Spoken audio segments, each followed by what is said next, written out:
¿Y, y eso? ¿Ahí? Bueno, buenas noches a todos. En nombre y representación de la Academia Peruana de Derecho y con la magnífica oportunidad y ocasión que tengo de dirigir el Consejo Directivo desde el mes de abril, de marzo de este año, hasta marzo del 2027, hemos organizado 5 conferencias en lo que va del año, ¿no? La primera, la importancia del derecho constitucional, que fue el 9 de abril. La segunda, el rol de las Naciones Unidas en el mundo de hoy, que fue el 14 de abril. La tercera fue la inteligencia artificial y la propiedad intelectual, que fue el 29 de abril. La cuarta, la proliferación de los partidos políticos, causas constitucionales y legales, que fue el 21 de mayo. Y la quinta es esta, ¿no? La Defensoría del Pueblo, ¿no? Hoy, miércoles 29 de octubre del 2025. Hemos aprovechado este año también, ¿no?, para incorporar a los nuevos académicos de número. Habían 4 vacantes y los aprobamos, por supuesto, en el procedimiento del Consejo Directivo y de la Asamblea que ratificó nuestro acuerdo. Incorporamos al doctor Arsenio Rey Guardia el 23 de julio de este año. Al doctor Juan José Ruda, que está de viaje, ¿no?, el miércoles 13 de agosto. Al doctor Giovanni Priori el 3 de septiembre y al doctor Luis García Corrochano como académico número el 24 de septiembre. En esta oportunidad hemos diseñado la conferencia sobre el defensor del pueblo y me es sumamente grato y tengo el honor, por supuesto, de presentar al actual ministro de Justicia, Walter Martínez Laura, ¿no?, quien es abogado por la Pontificia Universidad Católica con estudios de maestría en Derecho Procesal y es egresado de la maestría en Derecho Civil y Comercial de la Universidad Privada San Juan Bautista. Anteriormente se ha desempeñado como director general de la Dirección General de Defensa Pública y Acceso a la Justicia. Además, integró la alta dirección del Ministerio de Justicia y de hecho actualmente es el ministro de Justicia, por supuesto, y el despacho del Defensor del Pueblo. En el ámbito de la gestión institucional se desempeñó como jefe del programa de promoción y protección de derechos en dependencias policiales de la Defensoría del Pueblo. Podría leer mucho más cargos que ha desempeñado. Y por último, doctor, adelante, doctor. Ha sido representante de la Defensoría del Pueblo ante la Comisión de Constitución del Congreso y en el Consejo para la Reforma del Sistema de Justicia. Adelante, doctor. Muchas gracias.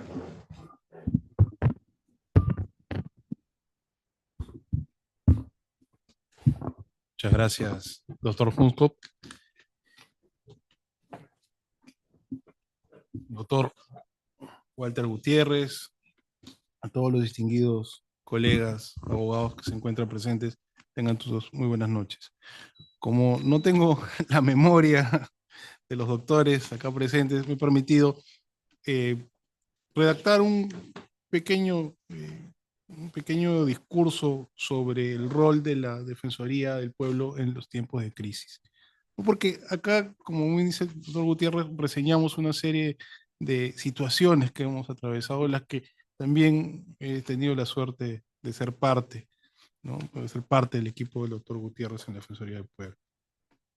Entonces, primero quiero agradecer la invitación que me hace la Academia Peruana de Derecho a participar en este espacio de reflexión sobre el rol que ha cumplido la Defensoría del Pueblo en los últimos momentos, en los últimos años, sobre todo en las épocas de crisis que le ha tocado vivir a nuestro país.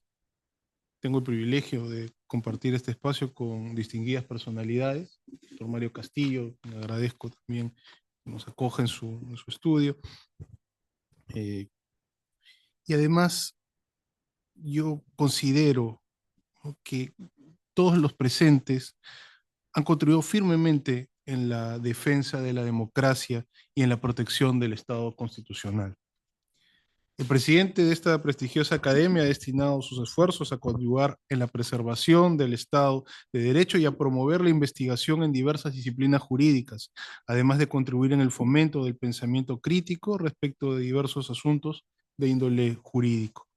Por otro lado, la trayectoria del doctor Walter Gutiérrez permitió afianzar la independencia de la Defensoría del Pueblo, así como hacer frente a las coyunturas en las que se encontraba en riesgo la democracia y proyectar también la labor institucional en el ámbito de la actuación de las empresas desde un enfoque de derechos humanos. Desde la perspectiva del Ministerio de Justicia y Derechos Humanos que dirijo ahora, valoramos tener la oportunidad de ser partícipes de este magno evento, ya que considero fundamental poder analizar el papel de la Defensoría del Pueblo en tiempos de crisis, de manera particular en el periodo comprendido entre los años 2016 y 2021. La intervención de la Defensoría del Pueblo ha sido esencial, puesto que ha permitido asegurar el respeto de los derechos de la ciudadanía y garantizar la defensa de la constitucionalidad. En primer término, una reflexión en torno a la actuación de la Defensoría del Pueblo exige tener en cuenta que se trata de un órgano constitucional autónomo que por mandato expreso de la Constitución y de su ley orgánica se constituye en garante de los derechos fundamentales de las personas, cumpliendo una labor esencial en su protección y promoción. Si bien la Defensoría del Pueblo tuvo que atravesar una etapa ardua y exigente labor institucional dado el contexto convulso que caracterizó dicho periodo, su trabajo se fundamentó en el firme compromiso por la defensa de los derechos fundamentales, precisamente en razón de su mandato constitucional. Entre los años 2016 y 2021 se advirtieron diversos eventos que supusieron coyunturas complejas en las que la Defensoría del Pueblo debió salir al frente a fin de asegurar condiciones mínimas para la tutela de derechos, la problemática ocasionada por el fenómeno del niño costero, la crisis sanitaria propiciada por el virus de la COVID-19, la crisis migratoria, atentados contra la libertad de expresión y afectación de derechos en el marco de las protestas.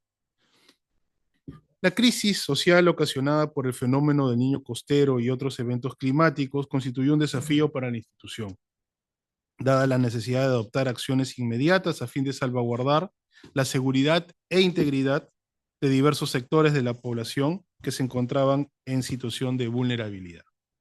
En ese contexto, debemos destacar las supervisiones realizadas por dicha institución, las cuales contaron con un especial enfoque en derechos. Así, tras evidenciar la situación de infraestructuras viales ubicadas cerca de ríos y quebradas, de albergues, escuelas y centros de salud, la Defensoría del Pueblo centró sus esfuerzos en la coordinación con autoridades de los diversos niveles de gobierno, lo cual permitió atender situaciones que comprometían la vida e integridad de la población vulnerable.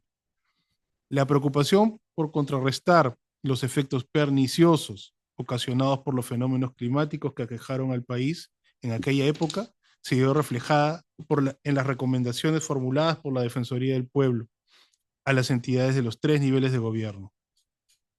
De este modo, la institución buscó fomentar una labor coordinada que contribuya a la reducción de los riesgos y a la mitigación y atención de los daños ocasionados, especialmente en zonas seriamente afectadas, y la atención priorizada a grupos en situación de vulnerabilidad. La experiencia en la atención de dicha crisis, propiciada por diversos eventos climáticos de especial envergadura, permitió que la situación afronte de manera decisiva la crisis sanitaria ocasionada por la propagación del virus de la COVID-19 en todo el mundo. Ciertamente, en un contexto como el vivido por nuestro país entre los años 2020 y 2021, imponía nuevas exigencias a las autoridades y principalmente a dicha institución. En efecto, la inmovilización social obligatoria decretada por el gobierno de ese entonces conllevó a que el doctor Walter Gutiérrez y su equipo, del cual me enorgullezco en haber pertenecido, tuviesen que adaptarse, como cualquier otra institución del Estado, a dicha coyuntura. Esta labor parece no merecer mucha importancia. Por el contrario, era de especial trascendencia, puesto que buscó salvaguardar la integridad de sus trabajadores sin desatender, por cierto, la tutela de derechos.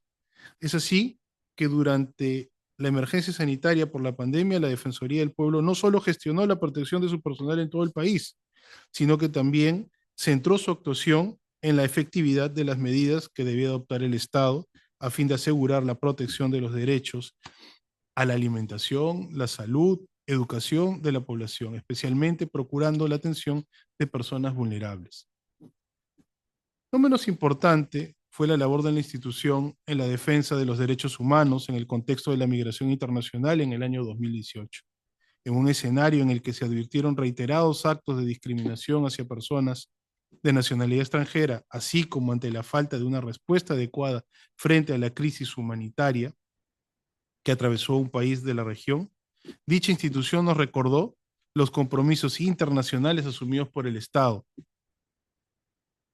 que lo obligaban a brindar especial tutela a las poblaciones en situación de vulnerabilidad. Por ello, exhortó implementar mecanismos de regularización migratoria y garantizar el derecho de acceso a la salud y educación de los migrantes. El Ministerio de Justicia y Derechos Humanos reconoce, al igual que la Defensoría del Pueblo, que las libertades de expresión e información constituyen uno de los principales pilares de nuestra democracia. Por ello destacamos la labor incansable de dicha institución por asegurar condiciones mínimas que aseguren el libre intercambio de ideas e informaciones, ya que de esa manera se propicia un debate robusto y abierto sobre asuntos de especial interés público. En ese sentido, destacamos que la protección de la libertad de expresión durante el periodo 2016 a 2021 fue un tema prioritario. Un hecho de especial trascendencia fue la intervención de la Defensoría del Pueblo como amicus curia en el proceso de inconstitucionalidad promovida contra la ley que prohibía la contratación de publicidad estatal con medios de comunicación privados, la conocida ley Mulder. Dicha intervención fue esencial, puesto que permitió que el Tribunal Constitucional advierta el riesgo que dicha norma suponía en el derecho de la población de conocer asuntos que involucraban al Estado, logrando así que dicha norma sea declarada inconstitucional. De igual forma, se observaron diversos proyectos de ley que suponían un riesgo contra la libertad de prensa. De hecho, la institución nos recordó también la importancia de la labor del Poder Ejecutivo en la protección de las libertades de expresión e información de periodistas y medios de comunicación. Ello se pudo advertir a propósito de una supervisión realizada por la Defensoría del Pueblo en el año 2021 de dicho Poder del Estado, en cuyo marco no solo se dieron cuenta de diversos estándares sobre la materia, sino que además se formularon recomendaciones a fin de contar con garantías mínimas que permitían a los periodistas cumplir a cabalidad con su labor, lo cual favorece el derecho de la población a mantenerse informada sobre asuntos de relevancia pública. Por otra parte, debo resaltar que existieron otros hechos que pusieron en grave riesgo nuestro sistema democrático, y es precisamente en esa coyuntura que la labor desarrollada por la Defensoría del Pueblo adquirió especial importancia. Al recordar la inclusión de la Defensoría del Pueblo en la Constitución de 1993 como organismo constitucional autónomo encargado de la defensa de los derechos fundamentales, con frecuencia se pasa por alto el rol esencial que le corresponde dentro del orden constitucional. Y en efecto, una lectura integral de la Constitución nos debe llevar a sostener que la defensa de la democracia constituye un deber constitucional que recae en todo poder público. De ahí que por lógica consecuencia dicha labor es consustancial a la naturaleza de la Defensoría del Pueblo. Sobre este particular, el Ministerio de Justicia y Derechos Humanos subraya el rol de la Defensoría del Pueblo como un contrapoder, toda vez que a través de sus recomendaciones y exhortaciones busca que las instituciones del Estado se conduzcan dentro del marco previsto por la Constitución, evitando así actos arbitrarios que terminen por afectar el goce de los derechos fundamentales. Por ello, durante el periodo 2016-2021, en el que se presentaron numerosos enfrentamientos entre los diversos poderes del Estado, se debe resaltar la valiosa intervención de la Defensoría del Pueblo. Su labor no solo estuvo orientada a que se respete la Constitución, sino que buscó preservar la institucionalidad, fomentar salidas democráticas que contribuyesen a evitar escenarios en los que se había afectado el sistema de separación y equilibrio de poderes, y principalmente apeló a la necesidad de fortalecer el Estado de Derecho y la continuidad de los servicios públicos. Así, por ejemplo, también en los procesos de vacancia que enfrentó el entonces presidente de la República, Pedro Pablo Kuczynski, en el año 2017, la Defensoría del Pueblo fue enfática en recordar el deber de todos de respetar el marco constitucional y legal previsto, como presupuesto de la consolidación de la democracia. De ahí que la institución haya exhortado al Poder Legislativo a respetar el debido procedimiento parlamentario y haya exigido con la misma contundencia al entonces presidente dar explicaciones al país sobre los hechos que le habían sido imputados. Con esa misma firmeza, dicha institución en el año 2018 exigió respetar la sucesión democrática establecida en la Constitución y demandó la conformación de un gobierno amplio y plural que tenga el firme compromiso en el respeto por los derechos humanos y que priorice la atención de la población. Con el fin de garantizar la unidad política y ante el enfrentamiento de los poderes ejecutivo y legislativo en el año 2019, a propósito de la elección de magistrados del Tribunal Constitucional, la Defensoría del Pueblo hizo un llamado a la calma y a buscar una salida política que reconduzca al país por la vía institucional. Como recordarán, el constante enfrentamiento entre ambos poderes del Estado conllevó a que se disuelva el Congreso de la República. Ese mismo año, y que nuestro país ingrese a una situación en la que se veía en riesgo el sistema de separación y equilibrio de poderes. Por ello, y en atención a sus competencias constitucionalmente delegadas, la Defensoría del Pueblo cumplió acá una especial labor, puesto que tras incoarse la demanda competencial precisamente por este caso, dicha institución presentó un informe en calidad de amicus curia en el que cuestionó la discrecionalidad del Ejecutivo de determinar los casos en los que se había denegado o concedido la confianza por parte del Parlamento al presidente del Consejo de Ministros, lo cual suponía un serio peligro para el equilibrio de poderes. De igual modo, es de resaltar que dicha crisis política se extendió inclusive en época de la pandemia por la COVID-19, en la que se promovieron procesos de vacancia presidencial por el supuesto de permanente incapacidad moral. Es así que con determinación y teniendo en cuenta además el contexto de la crisis sanitaria, dicha institución puso en evidencia aspectos que afectaban el debido procedimiento parlamentario. Por ejemplo, en el caso de la promoción de las vacancias únicamente a partir del número de votos, además del uso indebido de dicha figura, lo cual podía conllevar a escenarios de arbitrariedad. La disolución del Congreso y la posterior vacancia del entonces presidente de la República en el año 2020 agudizó la crisis política y social que ya venía viviéndose en nuestro país. Por ello, la institución invocó al respeto por el derecho de la ciudadanía a manifestarse pacíficamente, al tiempo que recordaba a las fuerzas del orden el deber de cumplir su función sin ejercer de manera desproporcionada la fuerza. Finalmente, y considerando el actual contexto electoral, es oportuno recordar lo que la Defensoría sostuvo durante las últimas elecciones generales. El voto ciudadano fortalece la democracia, por lo que es esencial garantizar el respeto de la voluntad popular y mantener su confianza en el sistema electoral. Por todo ello, consideramos que la labor de la Defensoría del Pueblo en defensa de los derechos fundamentales y la democracia, en un periodo en el que prevalecieron profundas crisis de índole política, social y sanitaria, fue de vital importancia, puesto que contribuyó a mantener el orden constitucional. En el Ministerio de Justicia y Derechos Humanos reafirmamos nuestra disposición a seguir fortaleciendo nuestro sistema constitucional a partir de un trabajo conjunto con la Defensoría del Pueblo, con la convicción que ello pueda repercutir en el fortalecimiento de nuestras instituciones y principalmente en la tutela de los derechos de la ciudadanía, especialmente de los sectores más necesitados y vulnerables del país. Muchas gracias.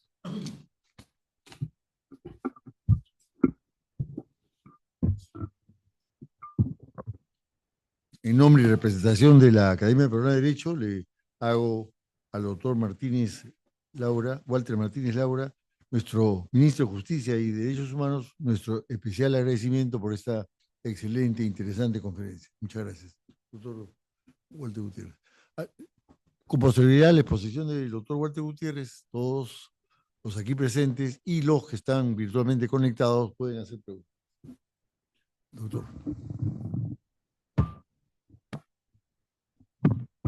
Gracias. Señor presidente de la Academia Peruana de Derecho, señor ministro de Justicia, Walter Martínez, estimado amigo, señor Mario Castillo, vicepresidente de la Academia Peruana de Derecho, estimados amigos, no voy a hacer una larga lista, también está mi extrañable y querido amigo Arsenio Oré y Martín Belaunde, que además también ha sido decano del Colegio de Abogados de Lima. Bueno, voy a dar una exposición muy sumaria, no se asusten, pero no va a ser larga, pero digamos que va a ser en un tono de como cuando se reúnen los amigos, incluso en un tono confesional, porque voy a aprovechar para contarles algunas cosas que tal vez no se conozcan. Cuando Osvaldo me invitó para que demos esta conferencia, lo primero que convinimos es que el título sea La Defensoría del Pueblo, el rol de la Defensoría del Pueblo en tiempos de crisis. 2 puntos, un contrapoder. Y porque en realidad esta es una excusa. Y es una excusa porque lo que quiero aprovechar esta ocasión para compartir con ustedes cuál es mi mirada respecto de el rol de los derechos fundamentales, el rol del el Estado y los límites del poder. Porque no es baladí, no es casual que en la Constitución se alojen 2 o 3 artículos de los cuales hoy día yo quisiera hacer rápidamente un inventario, que están muy vinculados con la conferencia.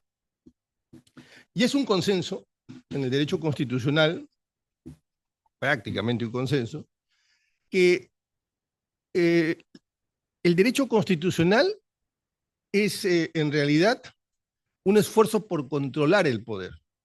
La Constitución no es otra cosa que un estatuto de poder. Y el sistema constitucional es una trama de poderes que se interrelacionan. No los voy a fatigar con varias citas, porque todos ustedes las conocen igual o mejor que yo, diría que mejor que yo. Los derechos humanos y el poder están estrechamente vinculados. Pruebas al canto. El artículo 44 de la Constitución establece que el rol del Estado es materializar los derechos fundamentales, los derechos humanos, garantizar, hacerlos realidad, y los servicios públicos. Ese es el rol del Estado. Lo que está diciendo ese artículo es que la única razón por la que los funcionarios públicos electos están donde están es porque tienen que materializar los derechos fundamentales. No hay ninguna otra razón. Es el baremo que mide la legitimidad del poder de los funcionarios públicos. Pero sucede que la Constitución tiene otro artículo, que es el artículo 162, que se ocupa de la Defensoría del Pueblo. Y en este artículo hay 2 mandatos. El primero es: la Defensoría del Pueblo es garante de derechos fundamentales. Usted como institución tiene que garantizar los derechos fundamentales, dice la Constitución. Pero al propio tiempo dice, usted se encarga de la buena marcha de la administración. ¿Qué quiere decir esto? ¿Por qué estos 2 artículos están juntos? ¿Y por qué están dentro de la institución llamada Defensoría del Pueblo? Como digo, no es casual. Hay una correlación, no solo correlación, hay causalidad. ¿Por qué digo que hay correlación y hay causalidad? Regreso al inicio. Porque no hay Estado constitucional si los derechos no se hacen realidad. Y no van a haber derechos si no se controla el poder. Y la institución llamada a garantizar los derechos es la Defensoría del Pueblo. Pero también, a un mismo tiempo, le dice la Constitución, usted se encarga también de supervisar la buena marcha de la administración. ¿Qué cosa es la buena marcha de la administración? Y aquí quiero compartir con ustedes, porque al inicio dije, esto es como una reunión entre amigos, y quiero confesarles algunas cosas. El primer defensor del pueblo, Jorge Santistán de Noriega, fue mi socio. Juntos fundamos un estudio y al final de las jornadas, 7, 8 de la noche, conversábamos justamente de estos temas. Cuando nace la Defensoría del Pueblo, en los 90, y él decía, cuando nadie sabía qué era la Defensoría del Pueblo, en su etapa germinal, en su etapa fundacional, hubo necesidad de ponerle énfasis a la primera parte, a garantizar los derechos fundamentales en un contexto de autoritarismo. Y además la Defensoría del Pueblo no podía ser un contrapoder en ese momento, porque era una institución, como digo, naciente y no podía atajar el poder en ese momento. Pero en el futuro, decíamos, el rol de la Defensoría, la función tiene que ser poner el énfasis en la segunda parte de ese artículo 162, es decir, que la Defensoría cumple el rol de contrapeso y contrapoder. Y así fue. Dicho sea de paso, él fue quien me inoculó la idea de ser, porque una vez me dijo, tú puedes ser defensor del pueblo. Él inoculó esa idea. La Defensoría, decía, tiene ambas funciones. Y había necesidad de pasar de esa visión de la Defensoría, que en su hora estaba muy bien, que tenía fundamento constitucional, pero era insuficiente. ¿Por qué? Porque no se había fortalecido la segunda parte del artículo 162. Y entonces cuando, en la primera entrevista que me hacen cuando yo llego a la Defensoría del Pueblo, en el comercio, yo menciono estas cosas. Que la Defensoría del Pueblo es un contrapoder. Por eso digo que esta es una excusa cuando Osvaldo me invita, le digo, pon 2 puntos de Defensoría, la Defensoría es un contrapoder. No fue fácil. No fue fácil porque la visión de gente que ya había estado en la Defensoría, en ese momento que yo llegaba no estaba, decía, no, Gutiérrez está equivocado, Gutiérrez no sabe lo que es la Defensoría. Tiempo después, los hechos históricos pusieron a prueba nuestras tesis, porque los tiempos que nos tocaron fueron tiempos realmente turbulentos. El gobierno de Pedro Pablo Kuczynski, el fenómeno del Niño, el caso Odebrecht, la renuncia de Pedro Pablo, el gobierno de Vizcarra, la pandemia, la vacancia de Vizcarra, el breve gobierno de Merino, el gobierno de Sagasti, y en el medio una serie de eventos como los que acaba de señalar el ministro. En cada uno de ellos, no les voy a mencionar todos, pero en cada uno de ellos ha habido un desafío, un reto, una puesta a prueba de a ver si esta tesis es correcta, es decir, si la Defensoría es un contrapeso, es un contrapoder. Y aquí quiero mencionar muy rápidamente por qué creo que no solamente la Defensoría, pero particularmente la Defensoría, es un contrapoder. Las demás instituciones también, como ha dicho el ministro, son contrapesos. Por las manos del Estado pasa entre el 35 y el 40% del Producto Bruto Interno. El Estado se arroga un conjunto de funciones que solamente él hace. Y esas funciones, ese enorme poder, esa gran cantidad de recursos y esas funciones y esas decisiones tienen que ver con la vida de millones de personas. Por eso es indispensable que ese poder se ataje, que ese poder se limite. Es fundamental, porque si se arroga funciones, cuando menos esperamos que sea eficaz. Eficaz quiere decir que cumple el objetivo. Y mejor todavía si es eficiente, es decir, si lo hace optimizando los recursos. Y entonces, nosotros, un ejemplo, nosotros nos opusimos, ya lo ha recordado el ministro, a esa interpretación de la denegatoria fáctica. Nosotros dijimos que eso se alejaba, estaba fuera de la Constitución. Fue una posición más o menos solitaria. Yo veo que hoy día hay muchos de quienes critican porque es fácil criticar ya en retrospectiva, en ese momento o era silencio o aplaudían. Pero la posición de la Defensoría fue casi solitaria, como bien ha señalado hace un momento el ministro. Y más o menos lo mismo pasó en la pandemia. Déjenme que les cuente algo, voy a ser rápido. En la pandemia todos estábamos asustados, fueron tiempos oscuros, tiempos de incertidumbre. Nadie sabía lo que iba a pasar.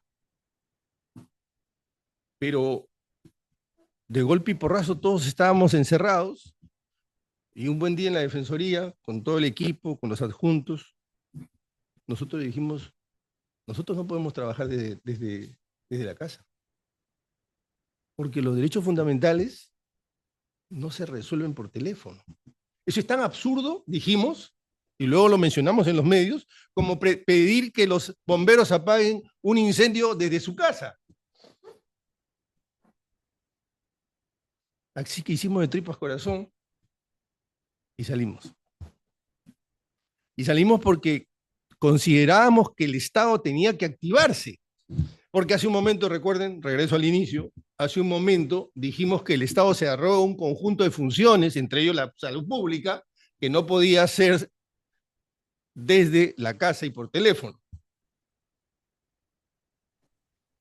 También nos opusimos,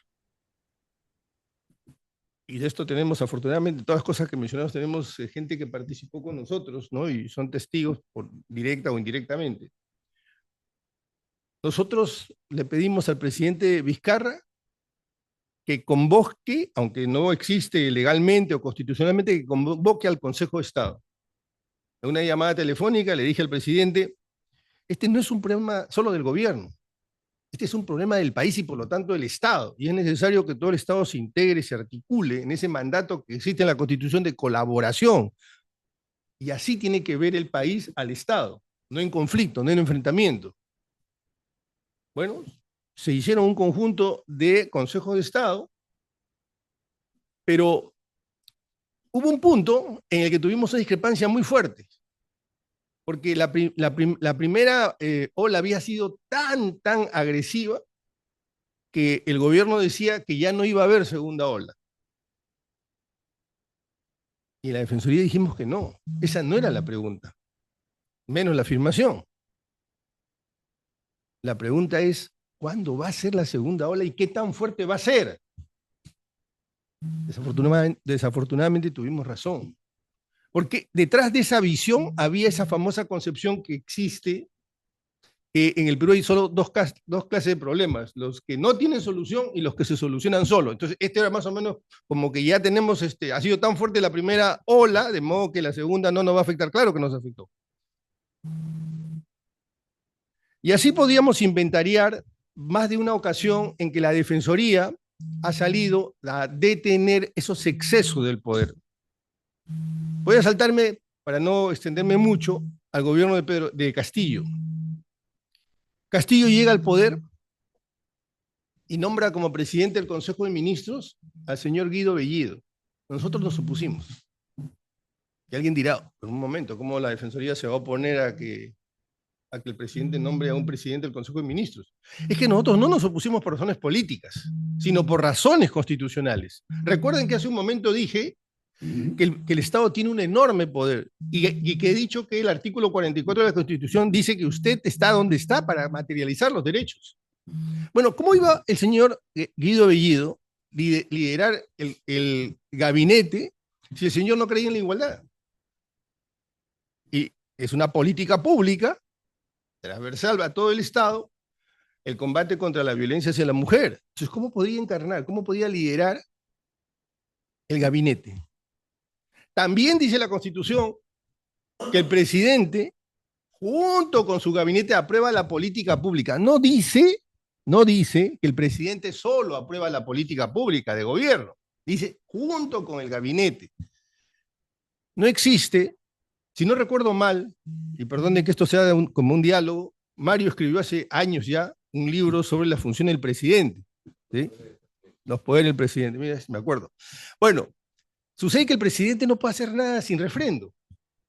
no puede hacer absolutamente nada sin refrendo. Eso lo que le está diciendo al ministro es que usted como ministro es un control interno. Usted controla el Poder Ejecutivo. El gabinete controla al presidente. Esa es su función. De nuevo, regreso al principio. El Estado constitucional es un sistema de controles y el gabinete es un control del Ejecutivo. Y eso es lo que le dijimos al presidente. Porque la Defensoría es un colaborador, pero es un colaborador crítico. Y lo que le estábamos señalando es que usted puede nombrar a quien quiera, que tenga su confianza, pero no al que no tenga las competencias. Entonces, como digo, tensamos más de una vez la cuerda y como ha recordado el ministro, también hicimos un informe sobre los estándares en materia de libertad de expresión, de acceso a la información y de debate público. Porque no puede haber un gobierno, no puede haber un presidente que no dialogue, que no informe, que no sea transparente, que no rinda cuentas. Nuevamente, el límite del poder. Y ya para ir terminando,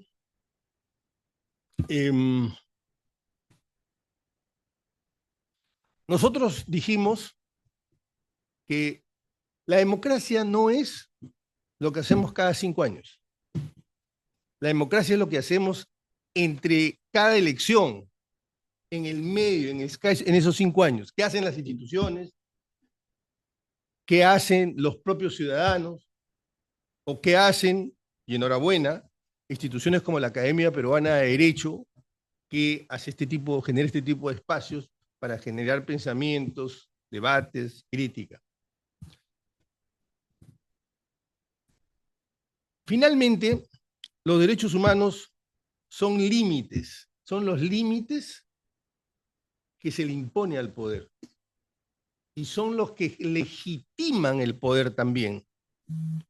Tiempo después, años después, que nosotros planteamos esto, todavía seguíamos en la Defensoría del Pueblo, el Tribunal Constitucional sacó una sentencia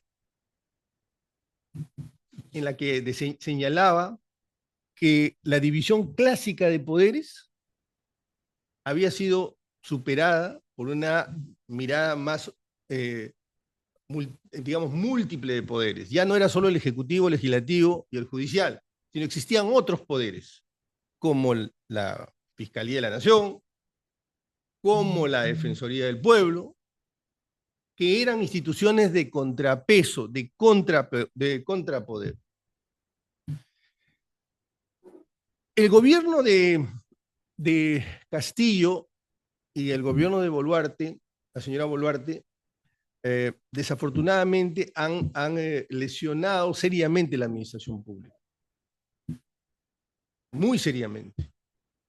Han habido 169 ministros en estos años y un promedio de 6 meses más o menos. Solo en materia, a nivel del Ministerio del Interior han habido 15 ministros.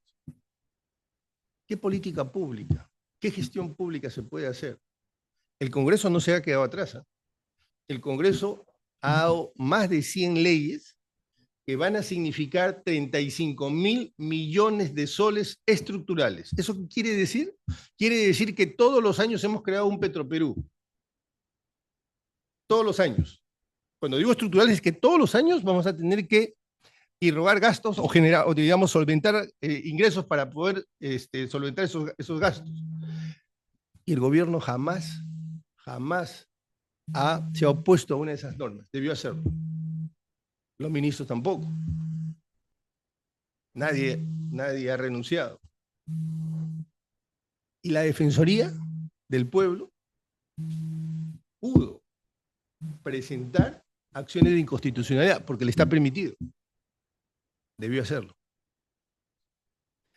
En suma,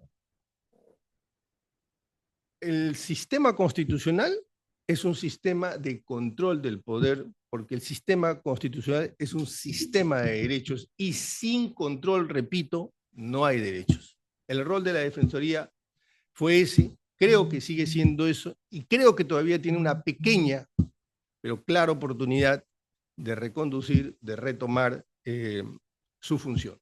Pero esto en tanto y en cuanto nosotros los ciudadanos o las instituciones señalemos esto que está sucediendo, porque si queremos nosotros que los derechos finalmente se materialicen, tenemos que limitar el poder. Muchas gracias.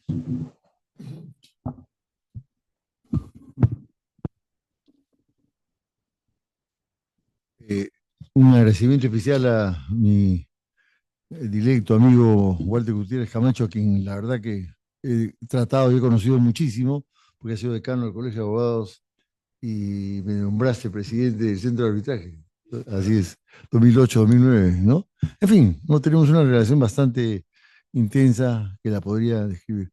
Y me gustaría también desearte que te reincorpores a la docencia, porque has sido muchos años profesor de la Facultad de Derecho y de la maestría de la Universidad de Lima. Porque seguiste la maestría, yo fui tu profesor, ¿no? Pero nos encantaría, y te lo digo porque yo formo parte de la comisión consultiva de la Universidad de Lima, ya no puedo ser porque a los 70 años todos se jubilan y se van. Ya no puedo enseñar, pero sí estoy en la comisión consultiva y te quiero proponer para que te reincorpores. Así como te van a reincorporar seguramente a la Academia Diplomática, porque también has sido profesor ahí. Claro, pero sería interesante. Les recomiendo o les pido a los que aquí presentes, si tienen alguna pregunta, ya sea al doctor Walter Martínez o al doctor Walter Gutiérrez, que por favor la hagan. ¿Alguna pregunta? Doctor, por favor.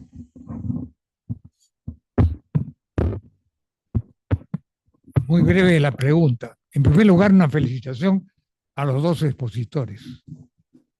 Excelentes exposiciones que me han hecho pensar. Y cuando uno piensa, lo primero que surge es la paradoja. Y la paradoja es la contradicción. Y entonces, ¿cómo se resuelven las contradicciones? A través de la dialéctica, tesis, antítesis, síntesis. Hegel, Marx, desgraciadamente causante de buena parte de lo. Él con Hitler, con Stalin, Hitler sobre todo. Stalin también, causantes de inmensas mortandades. 50 millones de personas. El Perú tiene 33 millones de habitantes. Entonces yo planteo la siguiente paradoja.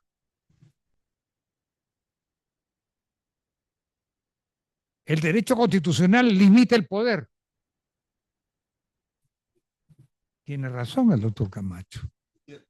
Gutiérrez Camacho. Gutiérrez Camacho. Pero ¿qué pasa? Y eso se lo digo a usted, señor ministro. Si hay una desarticulación en la sociedad, en donde el Estado no puede controlar el orden público. Porque sin orden público no hay Estado. Sin orden público no hay servicios públicos elementales, luz, agua, desagüe, baja policía.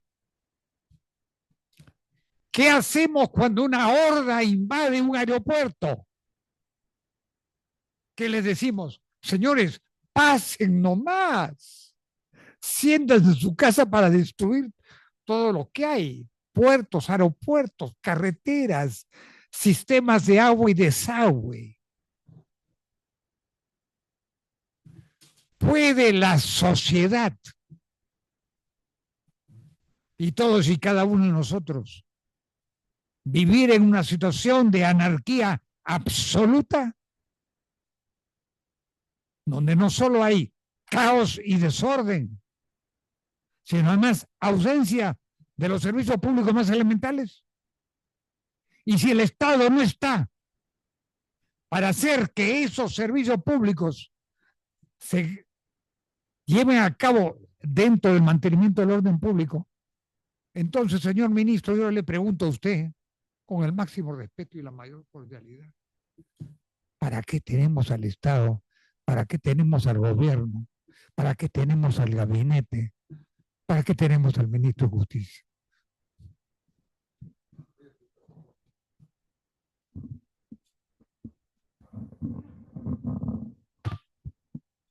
agradezco la pregunta, doctor Belaúnde. Y efectivamente, tiene toda la razón.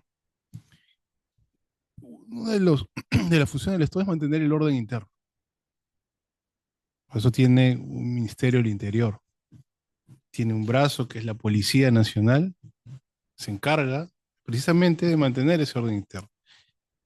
Y para ello tiene una serie de mecanismos habilitados legalmente. El monopolio del uso de la fuerza lo tiene la policía. Y hay normas que regulan el uso de la fuerza. Entonces, si están legalmente constituidas, están legalmente reguladas, cuando se produce esta desarticulación que llama este uso de la violencia, entonces el Estado tiene que usar los mecanismos legales que la ley le faculta. Y para ello tiene la Policía Nacional. La Policía Nacional, en ese uso controlado de la fuerza que está regulado, está reglamentado, tiene la obligación, creo yo, de mantener ese orden. Con los mecanismos que la ley se lo permite. Claro, esas normas lo que hacen es también, digamos, esa regulación del uso de la fuerza, ¿cierto? Tiene que hacerse también respetando los derechos fundamentales de las personas. También hay sanciones para ese uso indebido de la fuerza, por lo que no quiere decir que no se use. O sea, debe usarse dentro del marco legal que está establecido. Para ello están establecidas estas reglas. Entonces yo considero que efectivamente es obligación del Estado mantener el orden interno y usar los mecanismos que la ley le faculta. ¿Permite hacerle una repregunta? Adelante. ¿Me permite que le conteste antes de que haga la repregunta? Doctor Gutiérrez Camacho, Sí. ¿tiene usted la preferencia sobre mí? No, es que de ninguna manera. Solamente quería señalar lo Adelante. siguiente. A ver, en primer lugar, nosotros en la Defensoría del Pueblo, en su hora, con el doctor Walter Martínez, señalamos que no puede haber protesta violenta. Es la negación misma de la protesta. La protesta no puede ser violenta. Desde el momento en que una protesta es violenta, deja de ser un derecho de protesta. Y eso lo dijimos sin ambajes, sin rodeos, sin medias tintas. Es más, le voy a poner un ejemplo concreto. Justamente el expresidente Castillo lideró una huelga en nuestra época, 2017 me parece, ¿no? La ministra Martens era la ministra de Educación. Nosotros sacamos, en los medios, dijimos lo siguiente: el fin del servicio educativo, el fin es el educando, el estudiante, no el profesor. Entonces, ustedes no pueden, porque nos dirigimos directamente a los profesores, que tenían 2 o 3 meses parados los colegios, le dijimos, el ejercicio de su derecho no puede afectar el derecho de los estudiantes, porque esa es la negación. En esa disyuntiva, la Defensoría se decanta por los estudiantes, dijimos. Y no me quedo ahí, además. Si dijimos que en el momento que usted cierra una vía, usted está limitando el derecho a la salud, porque hay gente que no se moviliza por el prurito de movilizarse simplemente, porque quiere ir a trabajar, porque quiere estudiar o porque quiere tomar un servicio de salud. Entonces no puede cerrar la vía de ninguna manera, y la Defensoría en su momento lo planteó. Y más allá de la Defensoría, creo que todos deberíamos tener claro eso, porque esa es la cultura de los derechos, pero también la cultura del control del poder. Usted también tiene poder, o sea, usted como sindicalista, usted también tiene poder, el poder no es solo el poder estatal. De manera que, con todo afecto también, le contesto que esa es nuestra posición. Ahora sí, la pregunta, doctor. Bueno, yo agradezco la exposición de mi querido amigo Walter, pero yo le planteo a usted, señor ministro,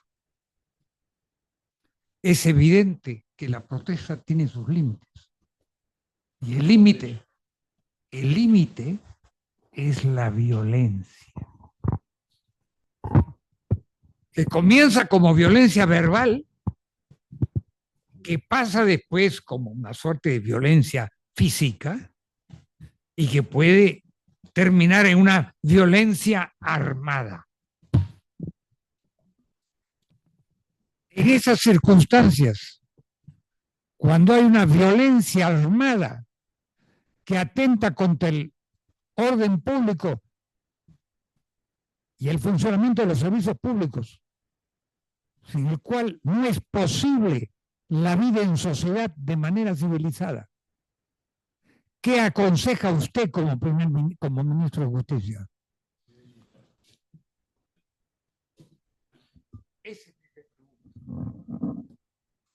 Efectivamente, como lo señaló el doctor Gutiérrez,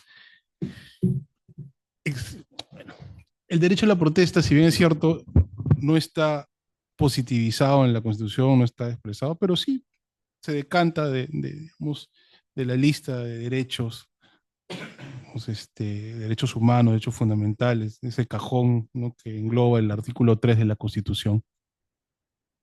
Pero, como conversábamos en el ministerio y en diversos espacios con amigos, abogados, o sea, es evidente que todos los derechos admiten restricciones.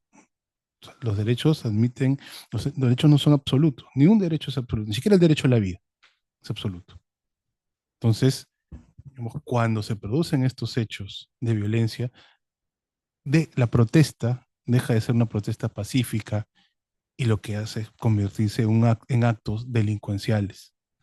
El hecho de daño a la propiedad privada, a la propiedad pública, ¿no?, las lesiones a las personas que participan en las marchas o a los transeúntes que están ahí, ¿no? El cortar las carreteras, las comunicaciones, que conlleva también una serie de perjuicios, ¿no?, para la población, para el público, para nuestra sociedad. Y eso es lo que nosotros no debemos permitir como Estado. Si bien es cierto, personas pueden protestar, pueden, vamos, manifestar su rechazo a determinadas personas, a determinadas conductas o políticas. ¿Cuál es la razón de ser de estas protestas? Hablo de las de ahora, ¿no? Precisamente es la manifestación contra el sicariato, contra la extorsión, contra los secuestros, contra los asesinatos. Pero ¿qué es lo que hacen estas personas cuando, digamos, ejercen la violencia? Dañan la propiedad, lesionan a las personas, les quitan la vida a otras personas. Efectivamente contra lo que protestan, es lo que finalmente ellos hacen. Y es ahí donde entra el Estado, donde debería intervenir el Estado, donde debe intervenir el Estado y donde el Estado está interviniendo para poder controlar esos hechos de violencia. Mediante, como le dije, con, digamos, los mecanismos legales que la ley nos faculta. Entonces no debe haber ningún temor por parte del Estado de usar esos mecanismos y de controlar, ¿cierto?, con una policía profesionalizada, ¿no?, estos hechos de violencia. Es la lucha contra la comisión de delitos, contra la extorsión, contra el sicariato, contra el secuestro, contra la violencia que daña a nosotros y lo que hace generar espacios de odio. Lo que hace es fomentar la violencia, ¿no? Entonces, lo que nosotros debemos hacer es más bien generar, ¿no es cierto?, y promover espacios de diálogo, ¿no?, libres de estos hechos de violencia que tanto perjudican a nuestra sociedad. Y eso es, creo, el rol que debe cumplir el Estado, ¿no?, en estos casos que usted plantea. A continuación, nuestro académico de número, el doctor Arsenio Orey Guardia, tiene...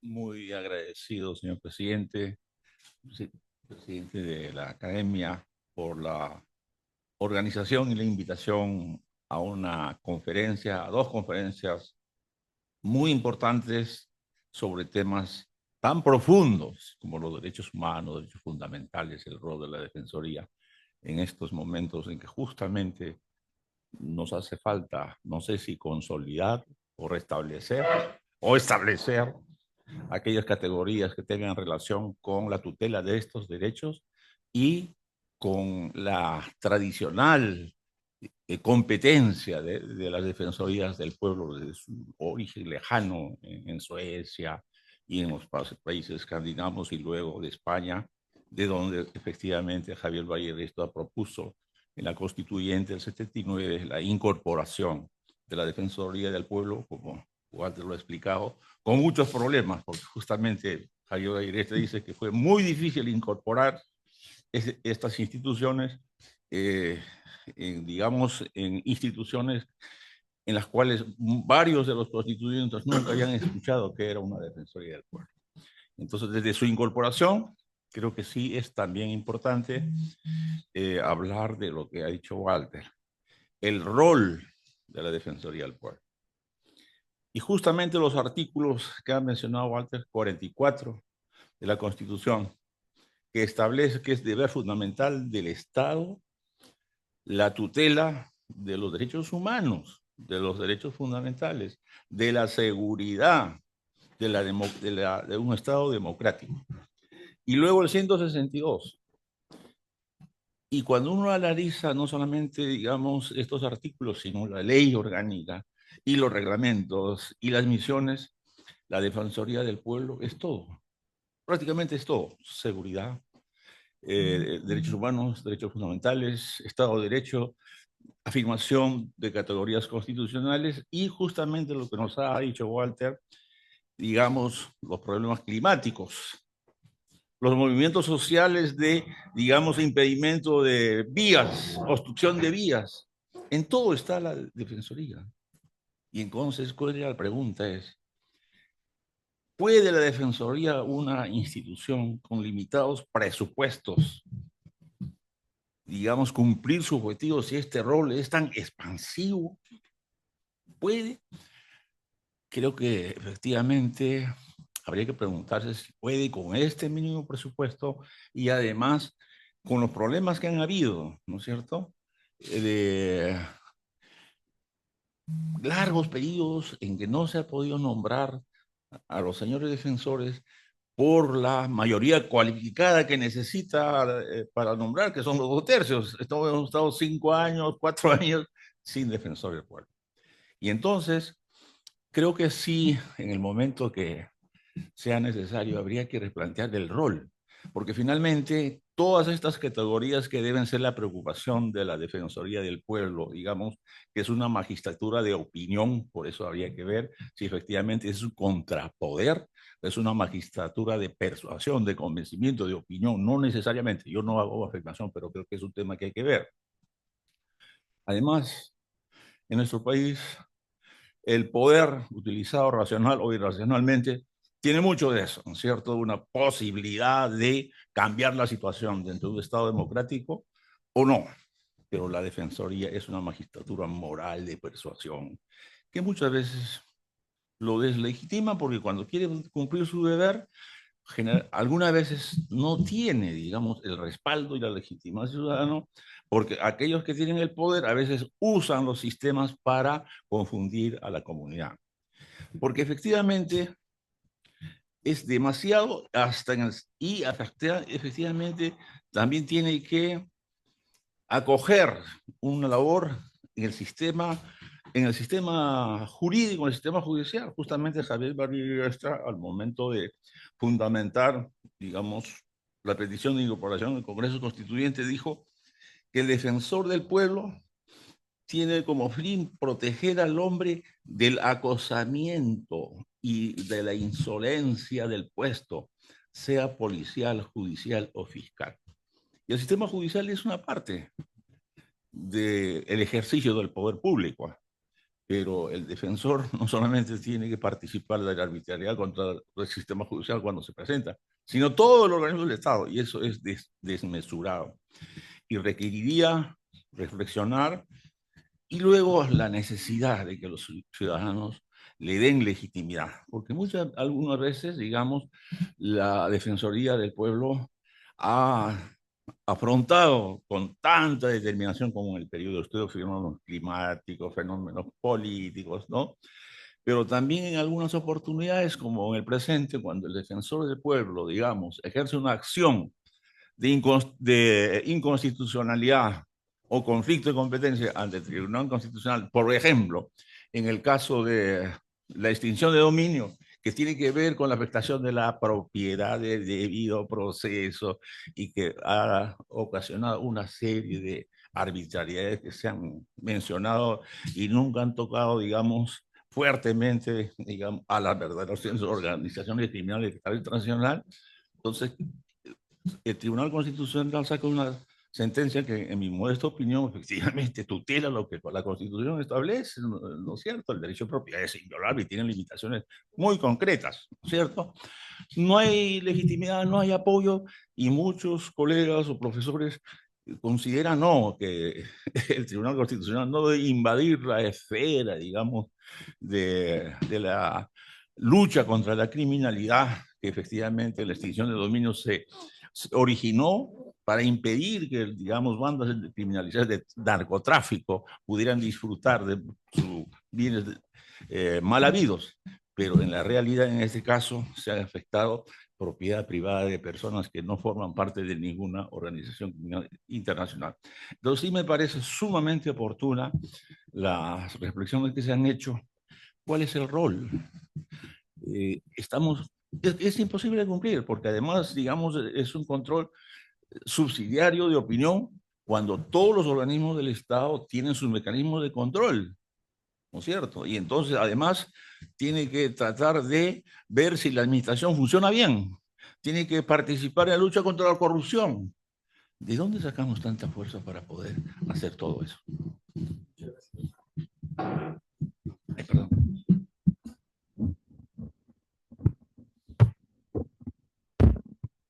Es una pregunta que ameritaría toda una conferencia, en realidad, pero voy a tratar de responderla lo más puntualmente posible.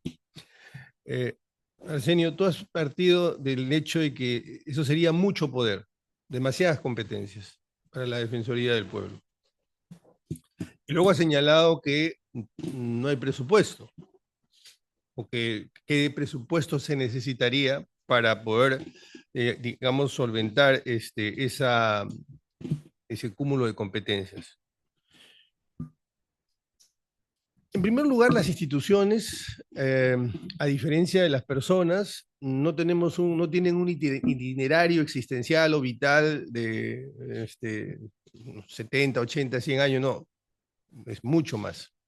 Y no es que de la noche a la mañana maduren y se consoliden. Poco a poco van ganando robustez y van sumando competencias. Recuerdan que al inicio les conté que Jorge decía, en la etapa germinal solo había que hacer esta parte, porque el contexto, o sea, algo así como diría Ortega, yo soy yo y mis circunstancias, las circunstancias no me permite implementar más competencias, ¿no?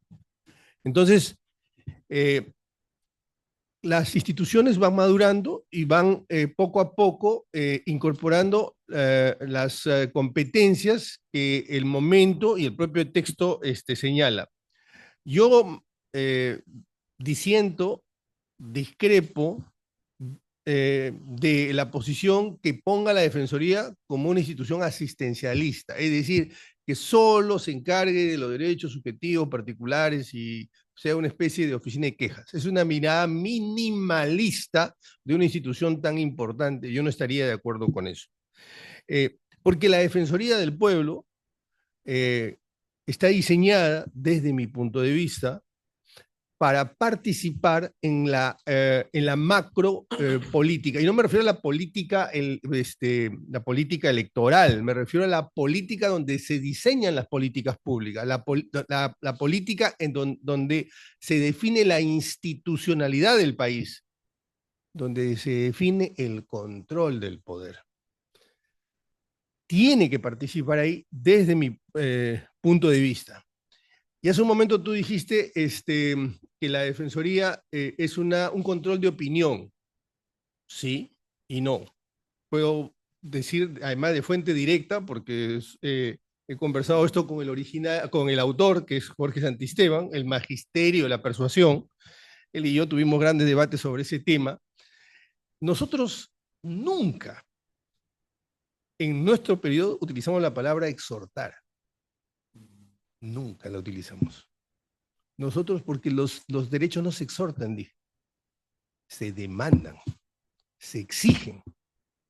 No utilizamos el término exhortar. Yo mismo le dije, exhortemos a Dios, pero nosotros tenemos que demandar el derecho. Entonces, convengo contigo que de la noche a la mañana no podemos crear una institución que además termine siendo una especie de ogro, que como Cronos termina tragándose a sus hijos, estamos de acuerdo, pero poco a poco se le puede ir dando competencias a la institución. El problema es cómo se eligen a los defensores, quiénes llegan y luego esos poderes, cómo se gestionan o se administran. Más en un país como el nuestro, donde quienes llegan al poder tienen una mirada patrimonialista del poder y que no hay que rendirle cuentas a nadie. Y hace un momento, al inicio de la conversación de esta conferencia, hablábamos de que la única razón por la que estás donde estás con poder que te hemos dado nosotros es para que materialices derechos y garantices servicios públicos. No existe ninguna otra razón por la que yo te doy parte de mi libertad. Ninguna. Y entonces yo tengo que controlar ese mandato que te he dado. Y una de las instituciones es la Defensoría del Pueblo. Es una posición, admito desde luego estar equivocado, no, les confieso que yo he tensado la cuerda al máximo. Y visto en retrospectiva, no me arrepiento. Yo llegué incluso a pedir la renuncia del presidente de la República. En la época de Castillo, pedí la renuncia cuando vi que se tornaba en un gobierno autoritario, cuando era claramente un gobierno corrupto, llegamos a pedir la renuncia. Obviamente se nos criticó mucho y yo me pregunté si me había excedido, pero repito, vuelvo y repito, visto en retrospectiva, lo volvería a hacer.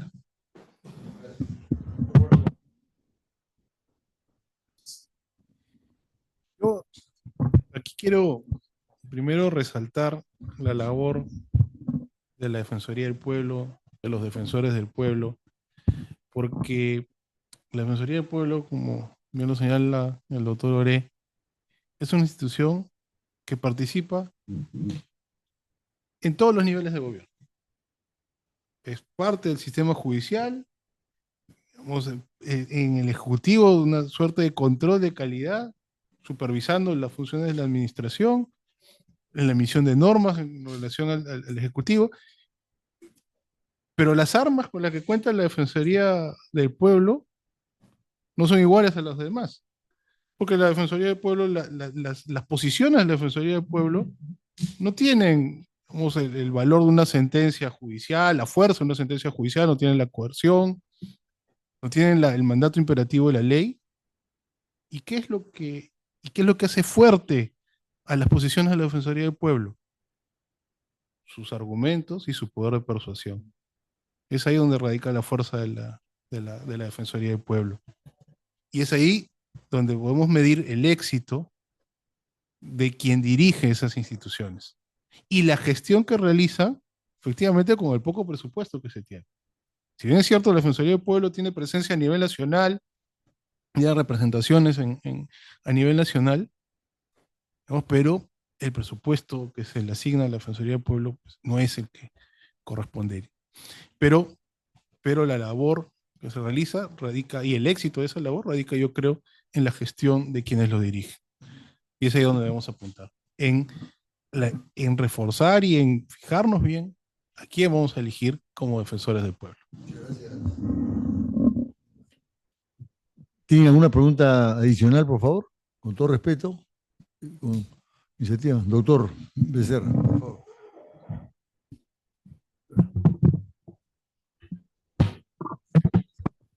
Buenas noches. Yo quiero expresar mi felicitación a la Junta Directiva de la Academia por haber organizado este certamen académico y felicitar a los dos expositores, tanto al señor ministro como al doctor Gutiérrez Camacho, por sus palabras que realmente han sido muy interesantes.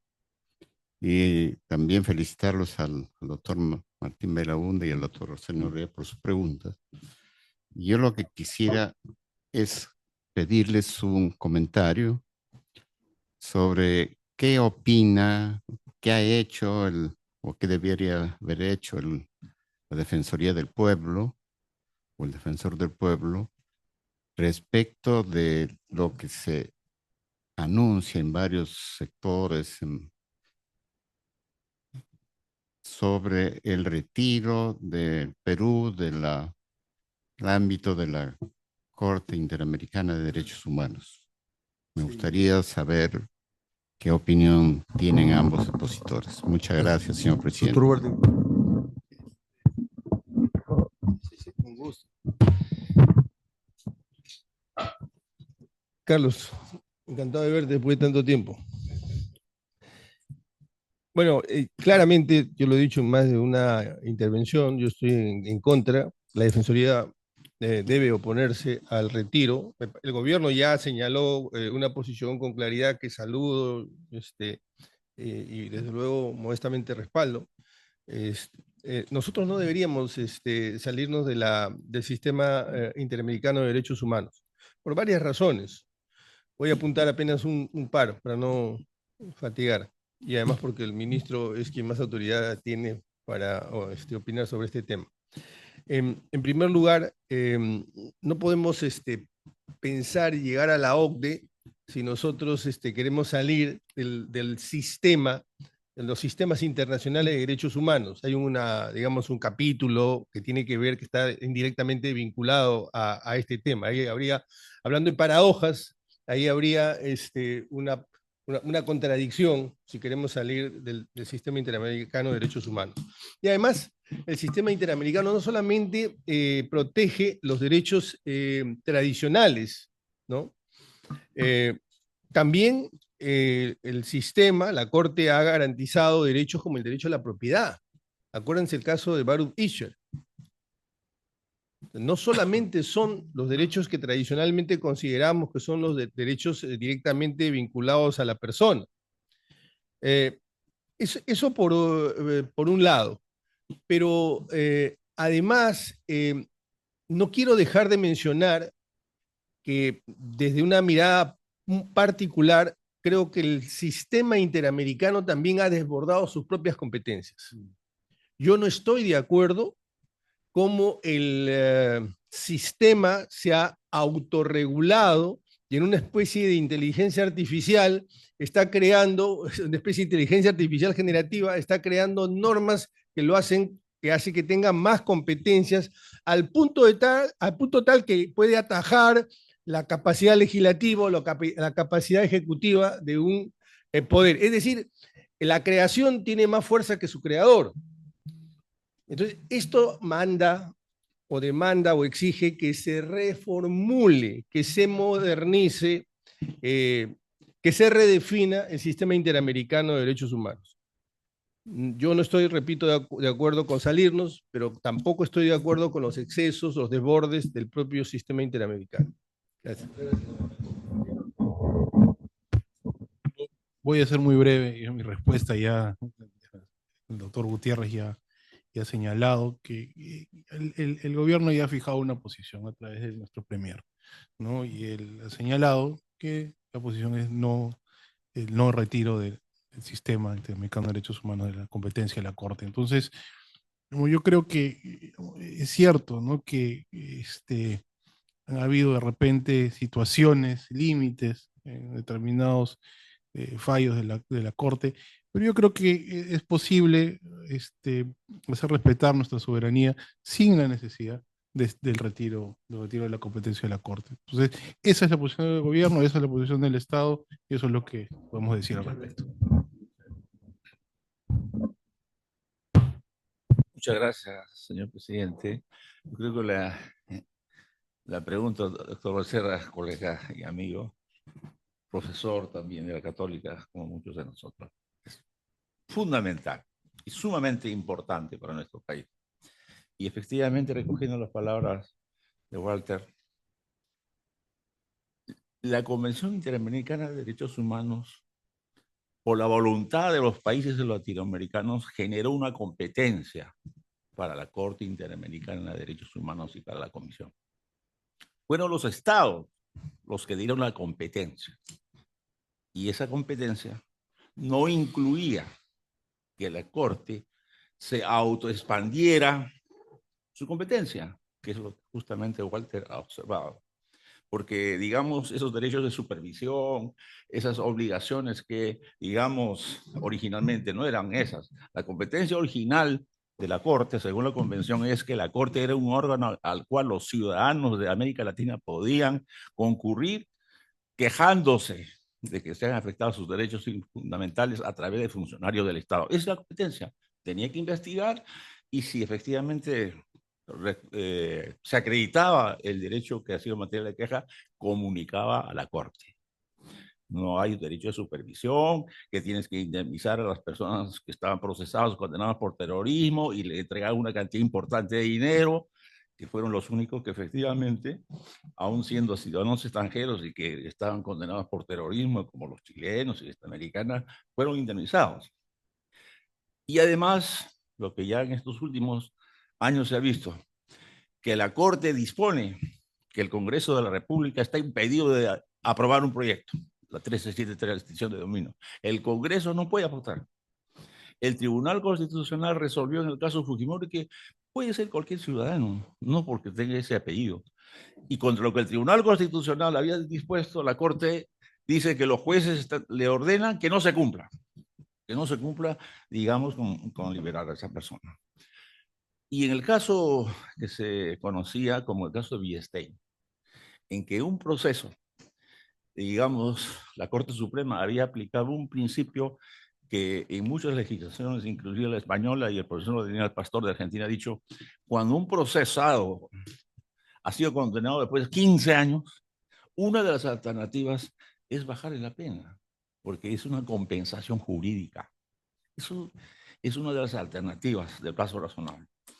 Y entonces, porque justamente la sala del doctor Villestein había aplicado ese principio, la Corte Interamericana de Derechos Humanos anuló esa sentencia y ordenó que la Corte Suprema dejara sin efecto.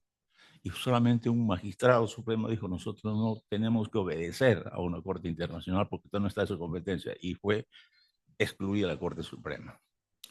Y entonces, lo que se ha dicho, digamos en términos políticos, la ideologización de los magistrados, de la Corte Suprema, el doctor Ramírez dice que toda la legislación de los países miembros tienen que sujetarse a lo que dice la Corte. Y ese no es un mandato, pues. Y entonces, modestamente, porque además yo soy procesalista penal, modestamente, pero de alguna manera he analizado el tema, yo creo que son falsas alternativas. ¿Nos quedamos o nos vamos?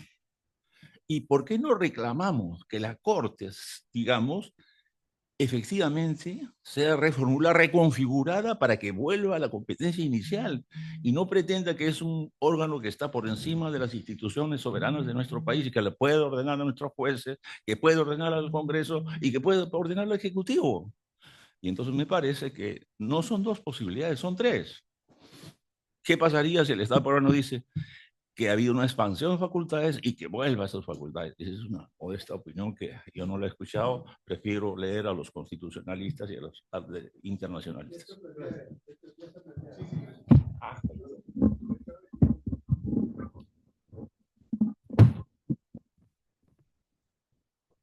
Y no puedo estar más de acuerdo con usted, doctor Arsenio Oregui Guardia.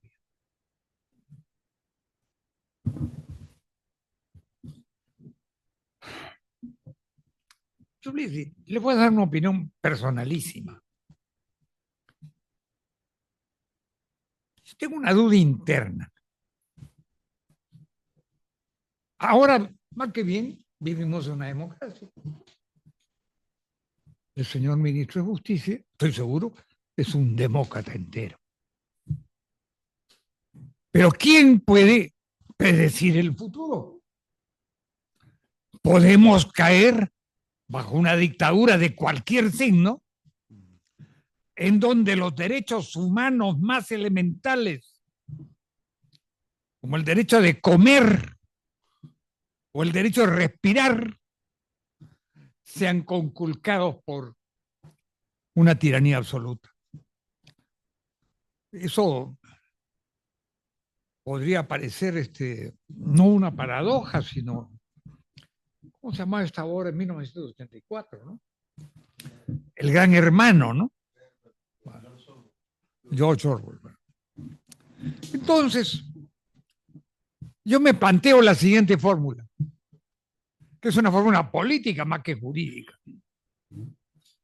El derecho soberano del Perú de no hacerle caso a la Corte Interamericana de Derechos Humanos cuando pretende intervenir en elementos esenciales de la soberanía peruana, tales como que el Poder Ejecutivo actúe, que el Poder Legislativo legisle y que el Poder Judicial haga justicia.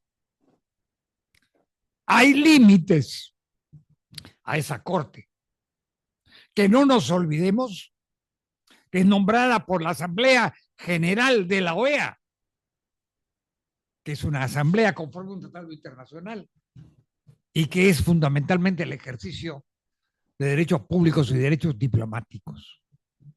Entonces, en la vía práctica,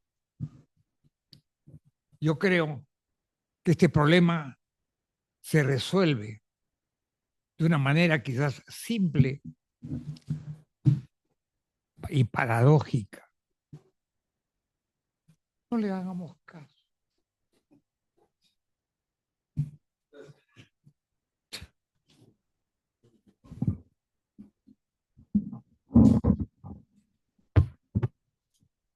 Bueno, en nombre de la Academia Peruana de Derecho, del Consejo Directivo, les expreso a todos los aquí presentes un especial agradecimiento por su presencia. Y sobre todo quiero reconocer y destacar la generosidad de Mario Castillo Freire, gran amigo, de prestarnos su infraestructura, su local para este tipo de sesiones, que son sumamente cómodas con tu participación y tu presencia. Muchas gracias. ¿Alguien más tiene algo que preguntar? Gonzalo, quizá tú. No, sí, no. Habías pedido permiso para ir a... Claro, pues está cerca. Bueno, muchas gracias a todos, muy amable.